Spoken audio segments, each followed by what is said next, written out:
Welcome to the Wisdom to Wealth podcast. This is the podcast where we get to interview the wealthiest entrepreneurs and business owners in the world. Today's episode is going to be so powerful. I'm your host, Shamar Star Cox, TV producer and marketing coach. My goal is to help six-figure and seven-figure business owners create content that sells. Just as simple as that. So if you are a business owner and you are struggling to grow your following, attract your ideal customers, and be able to convert them into customers on social media, comment the word challenge accepted so that you can get access to our 5-day challenge where we'll show you exactly how you can attract your ideal customers and then convert them.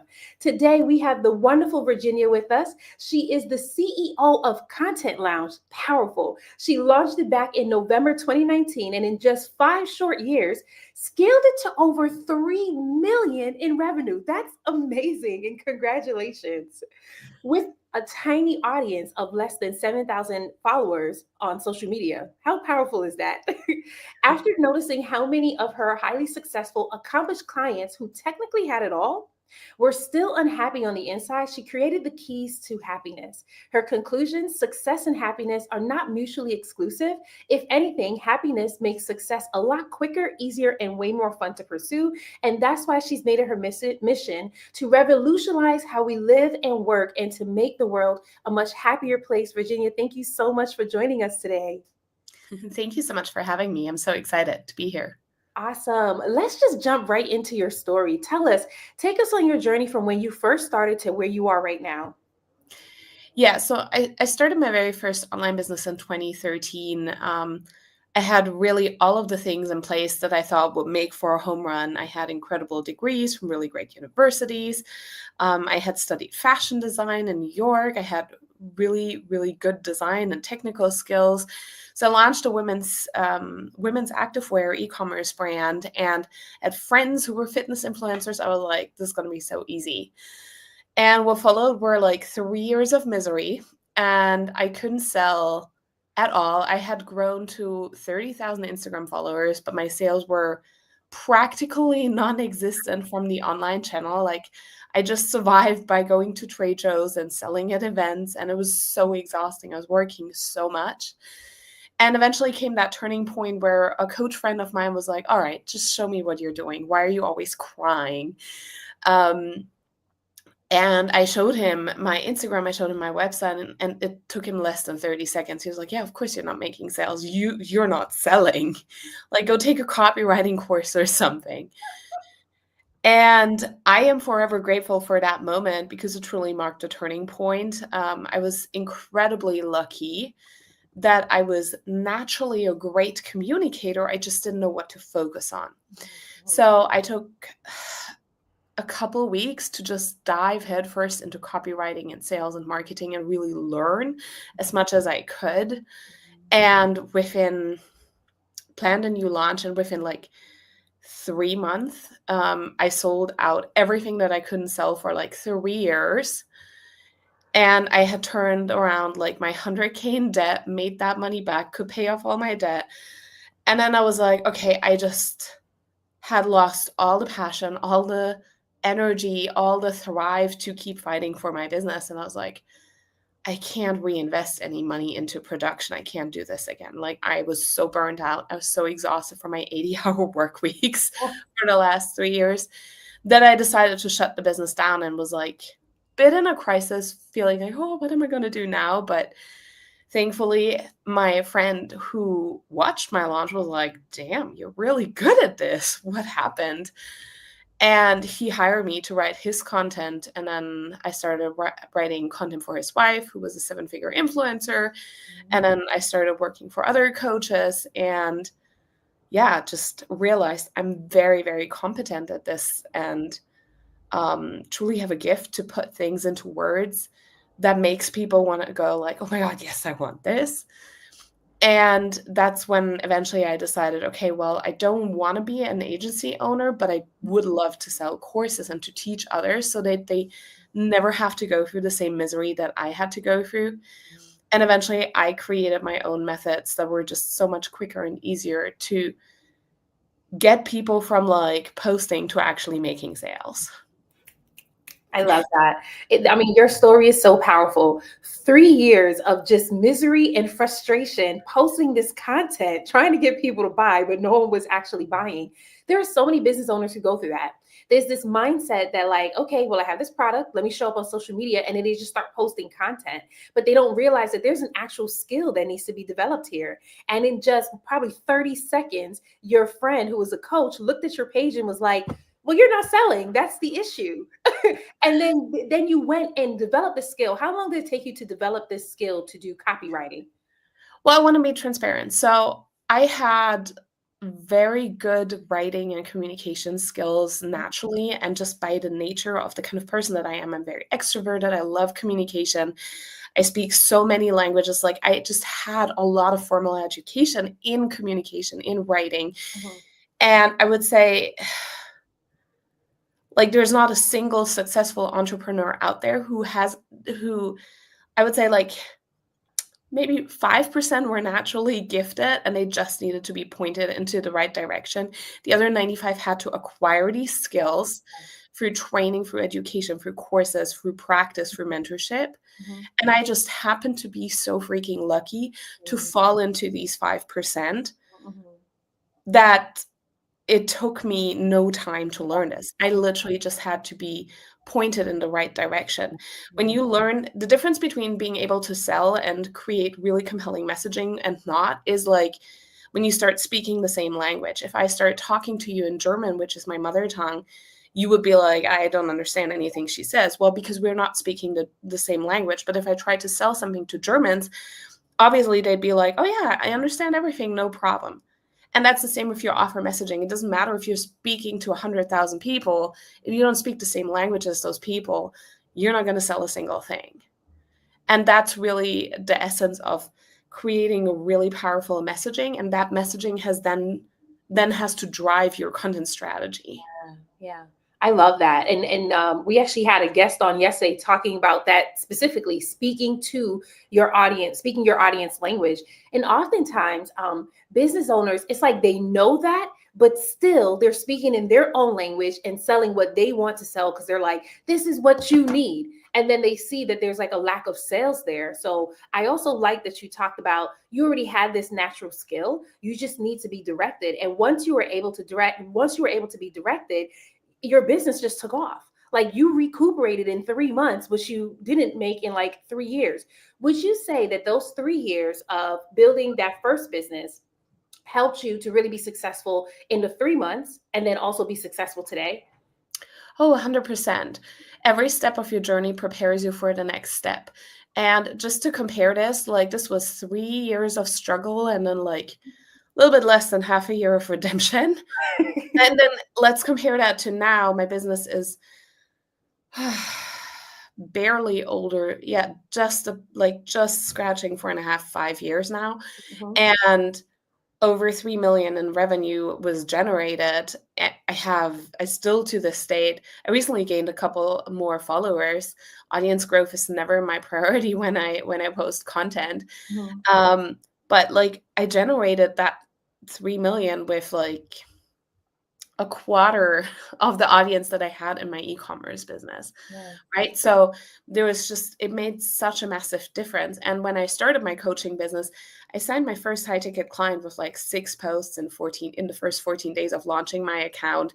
I had my first 10K month with like 100 followers. Like it truly is, when you understand what you need to do, Mm. it is so simple, it's so easy, it's so quick, it's so fast, and it's a difference like day and night. Yeah, I love that. It's so powerful. And I'm getting chills as you're talking about it because I'm just thinking about this skill set, right? So you already had this talent, and now it was just emphasized as you learned what this skill was. And it may have taken 3 years the first time around, right? And it was a lot of struggle, but it looked like every time you were launching something new, you just kept accelerating, accelerating, accelerating because you were just exercising this muscle. You just only got better at it. And so it makes me think about entrepreneurs when they're just starting out. There's a lot of frustration because it's like, how come I'm not getting the sales yet? How come no one knows about me yet? How come this? How come that? But what I'm hearing from your story is the more you do it, the better you get at it. the more acceleration you get to experience. I saw No, you're about. 100%. I think what a lot of entrepreneurs need to do, they need to like take a seat on a bench in front of a kindergarten and just watch toddlers try and fail a million times. And yes, they get frustrated and they throw tantrums and they cry. But uh, like selling and communication, like those are skills. They're skills like riding a bike. Yeah. And I feel like entrepreneurship world in general and entrepreneurs like need to take a good look in the mirror and be like, well, don't want to like throw myself on the floor and throw a tantrum, or can I just be real with myself that I'm trying to do something that I haven't acquired the skill yet? Give myself some grace, be like, okay, well, I'm practicing with every post and continue to invest into my content and my sales skills, because that is truly what you need to do on day one. Yeah. When you start your business, because the very first thing you need is liquidity and cash flow, because that not only takes the pressure and the edge off, Yes. but it also provides resources to then have options as you are growing your business. But if you are skimping on those first essential investments, what will happen is you're going to try by yourself. You don't really know why it's not working. It's really frustrating. It drains your energy, it drains your passion for your business. It drains your commitment. Eventually you've worn up all the resilience you have and you decide to shut it down. And that's this really slow, truly cruel death that businesses die on average, or that most businesses die on average, just because no one told these entrepreneurs, all right, day one is like make that initial startup investment that every career has. Come There's on. no single lawyer or doctor who didn't go to med school or to law school. Like make that initial investment, learn the skill to actually be able to survive. And from there you can build whatever dream castle you have, because you've got a solid foundation. Yeah. Oh, I'm really enjoying this conversation about learning this skill. Oftentimes, well, let me not say oftentimes, but there are a couple people, including myself, that when we're learning this skill, we're very frustrated, right? And part of it is because in our minds, we're at a certain age, we're at a certain expertise. I should know this, right? And another part of it is being on social media and seeing others get it what we think. They get it in like 2 seconds. Like they just started their business and hit $10 million like the next day, right? So some of it is unreal. Actually, I think a lot of it is unrealistic expectations. But I like that you talked about lawyers and doctors. Like they actually take time to invest in their career. They take time to invest in the skill so that they can be the best at what they do. So I think that that's super important. But what do you think about business owners? Sometimes when they're starting out, there's a fear there when it comes to investing, because in their minds, they're like, well, am I investing in the right thing? Am I investing in the right person? And then for some of them, there's this poverty mindset that's like, I don't have the money to invest. It's like, I need to try to figure it out on my own because I don't have the money to invest. What are your thoughts about that? Well, I think that these kinds of thoughts and beliefs are just a reflection of a lack of self-trust. I've never once had a single moment where I was like, oh my God, am I going to be able to realize that? Because I know every single thing in my life that I have committed to, I actually followed through. My parents were very, very adamant about sending me to business school. And I was like, okay, well, if I commit to this, I'm going to like freaking finish it no matter how I feel about it. And because I knew what I wanted to do afterwards was study fashion design. And honestly, my experience at business school and in the corporate world was absolutely horrible. It was completely unaligned for me.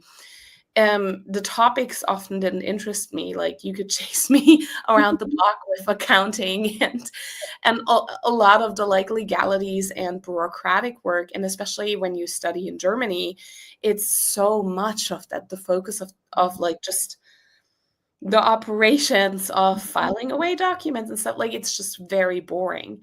But I was like, all right, well, if I'm in, I'm 100% in, and I'm gonna do my best. And I graduated with like a straight A, because I was like, I'm committed to this, so I'm gonna go all in. I don't half-ass my decisions, Yeah. for a lack of better word. And I think what happens to a lot of people is that as they were raised or as they've gone to school or internships, what they have learned is that they give up very quickly. Yeah. And they don't follow through. So of course, every investment feels very risky. Yeah. But honestly, you have that same risk when you sign up to a gym. Are you going to go? Right. when you Right. sign up for a university degree, and they're expensive in the US. Like, Mm-hmm. no lawyer can afford to say, oh yeah, sure, let me commit 200K to get my, I don't know, Harvard law degree, but am I sure I'm going to finish it? And what I want to see is entrepreneurs who bring that same determination and commitment to their goal and Mm. really go all in. Like, yeah, if you feel the nudge and you're like, okay, this is what I really want, Yeah. then go for it. Yeah. It's not an issue to invest. The issue only arises when you don't trust yourself that you're going to keep the promises that you've made to yourself. And if Oh, that is an issue, build your self-trust first by starting to make promises and actually follow through on them. I love that. As soon as you said the word follow through, it just really hit me because you're absolutely right. There are people who are starting their businesses and they're not following through. They're not committed, right? So they have one foot in, one foot out. And so making that investment into a coaching program can feel scary because will they continue on? Will they finish? Even if they do finish, will I do the work afterwards, right? And so I just think that's so powerful that you're talking about that. We have Precious writing in in the chat right now, that part being committed. She was resonating with your story as well, your backstory of starting your business and being frustrated because she was in a space like that too, and then ended up starting a new business. So I think this conversation on follow through and being committed is so important. And then you said this one thing, you said, if you're not there yet, take time to build that self trust. What are some tips, or really, really just one tip that you can give in order to build self trust? Well, I'm trying to think about how to put this in into a short and concise way or exercise. Um, uh, I would say there's two things. Give me a rundown of your audience.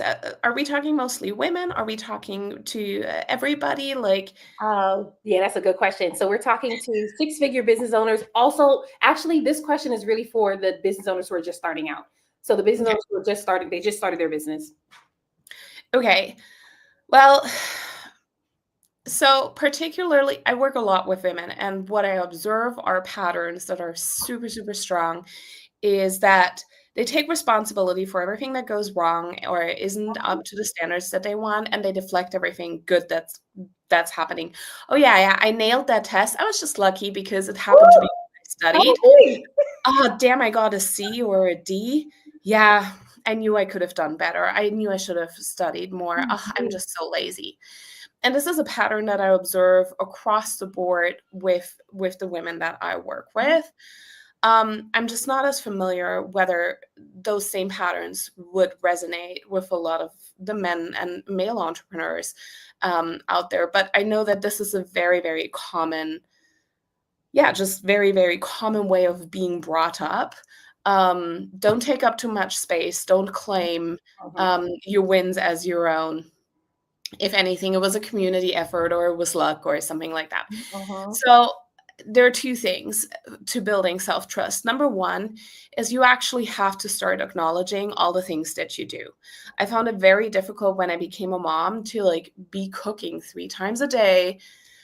It felt like such an unproductive activity. It felt like such a waste of time.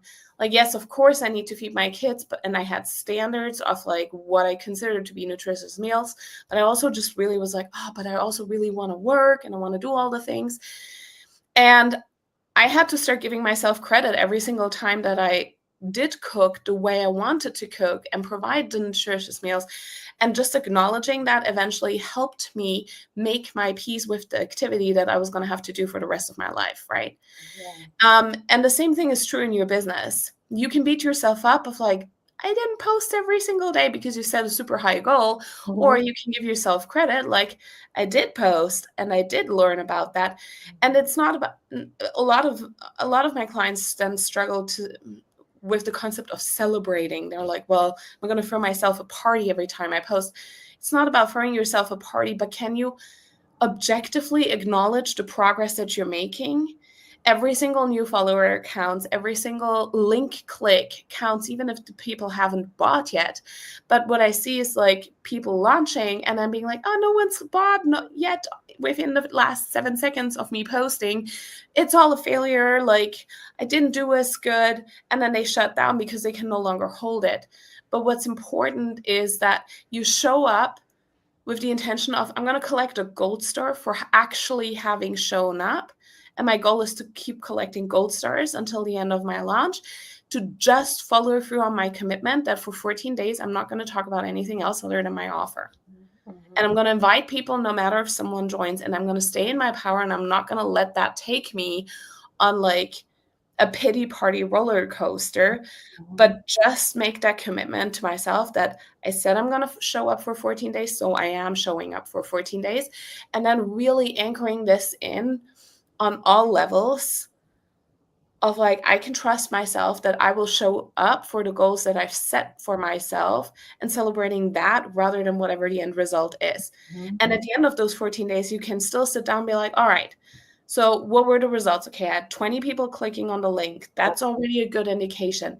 Well, no one's bought yet. Okay, so let me go back and analyze, what did I post about? Was it really driven by my offer messaging?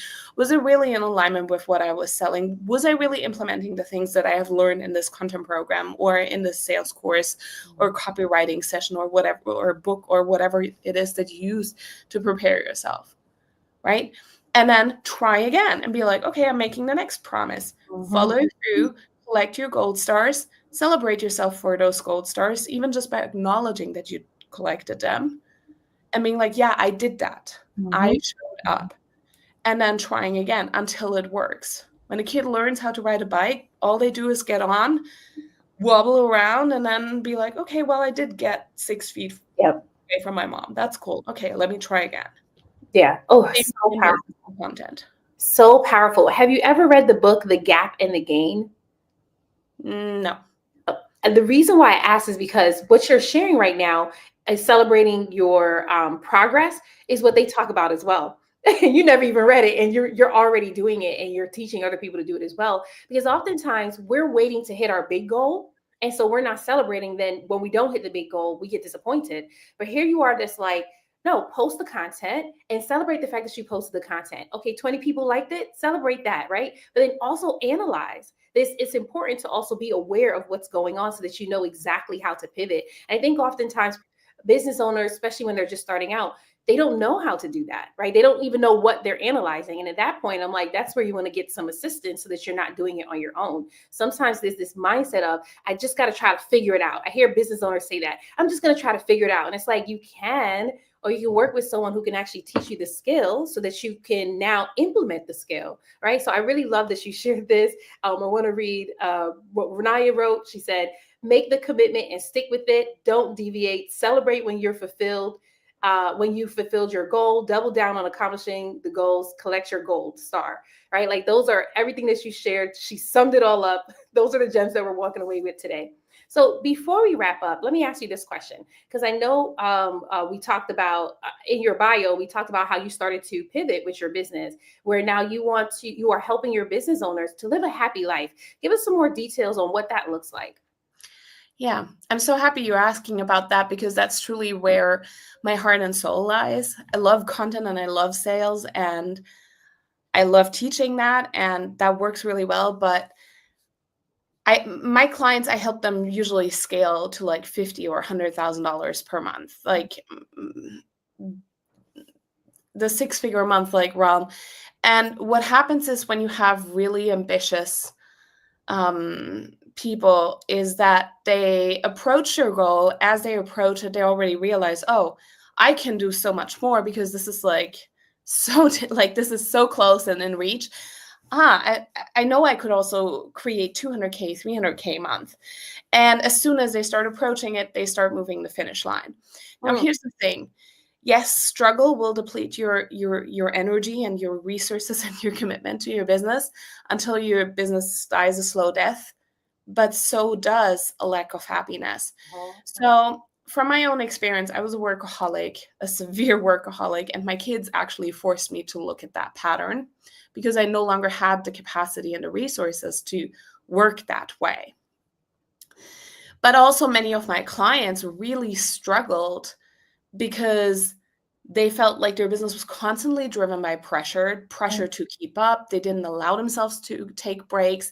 They would work while they were on holiday. At night, they would snap at their partners because they felt super stressed out because they're like, what if this launch doesn't perform the way I wanted it to? And you can make millions, but if that's the energy that you're building your $1 million business on, you're still going to take a sabbatical. You're still gonna piece out of your business. You're gonna shut it down. All the big entrepreneurs that were a thing, a household name when I started in 2013, they're all out of business. Ooh. They are all out of business and they were making millions. They had $1 million months even. And I've cultivated the philosophy of building a forever business. And forever business for me means that I'm not just thinking about how can I accomplish my financial milestones? And don't get me wrong, I'm super ambitious. I still have really big goals and I know I'm going to get there. But I also ask myself, how would it need to look and feel like that I can enjoy every single day of the journey there? How can I be happy on the way? And I always think like fish don't get tired of swimming, yet they cross entire oceans. Why do entrepreneurs think that their business needs to be this like super exhausting, high pressure, stressful environment? If you make sure it's truly aligned with who you are, what your needs are, the kind of lifestyle that you want to live, your business is not going to be any more stressful than a fish swimming in water. And that's how that's what drives every single one of my decisions. When I set a new goal, I ask myself, what would need to be the forever, like how would it need to look like to be doable forever, that it feels as effortless as breathing? Like I'm 8.5 months pregnant right now and I barely work right now. I'm literally just actually currently watching Twilight and reading the books. I don't know. My husband laughed so hard. He was like, that's for teenagers. I was like, if you take the average age between me and the baby, I'm fitting right in. It's a good movie and a good book. And for me right now, that is what my forever business looks like. I'm working a lot of back-end stuff to set myself up for 500K month next year, but I don't plan to be like working 6 hours a day or even 4 hours a day. I plan on working 1 hour a day and then hitting those milestones because I really want to soak up like the baby time with my third and probably last one. Right? So it's like I have these visions, I have these goals, I know the things that I want to accomplish. I don't beat myself up every step of the way, seeing that I'm not there yet. I know that I'm gonna keep following through. I also don't lose hope that I'm never gonna get there if I don't go all in right now. And I'm consistently building my business in a way where I know I'm going to have 300, 500K or even $1 million months eventually, because I love to build things and because I enjoy the process. I'm going to make sure that I'm going to love every step of the way, and that all of my keys to happiness, which is a concept that I created, are filled like 99% of the time. I found that a lot of my clients, especially the ones that are so ambitious, they just didn't know how to be happy, but you give them a checklist where they can define, okay, well, I can check these boxes. This is what it would mean for me. Suddenly it became so easy for them to make a lot of money and actually start feeling really happy and feeling really light about it because their cup was full. They were no longer leaking energy left and right. Oh, so powerful. I love that you're talking about this, really being able to build this business and be happy, right? And so you said, do you know, well, I wrote this question, do you know how to be happy in your business? And here you are talking about, I wrote in the chat so everybody else could see it, but here you are talking about you've built this business that you love and you've built it with this lifestyle that you love. You're getting ready to give birth and you said, I'm going to be working 1 hour a day and I'm still going to be able to scale to 500K months and hit my goals. And I think oftentimes business owners, they want to build the business that they love and create the life that they love, but they just don't know how. And a lot of that pressure comes in because the goal is so huge and they feel like that they're never going to get to it. But I like that you said, I'm still holding on to hope that I'm going to get to this. But I also sense this peace, right? That lets you know that this goal that you want to hit, it's going to take time. I think oftentimes we set huge goals and think it should happen right now. I'm guilty of that. Go ahead. I saw you were going to say something. Yeah, I don't hope that I'm gonna hit my goals. Like, I'm gonna hit my goals. Come There on. is 0% doubt there. It's not based on hope, it's based on self-trust. Coming back to what we talked about in the beginning, like, I know I'm capable of building this. I know I have the skills to build that, and I know I have the follow through. Like, there's nothing for me to hope for. So, and I know that when I truly do feel like I want some kind of support, like, I'm going to make these investments that are going to help me as well. So there's no need for hoping.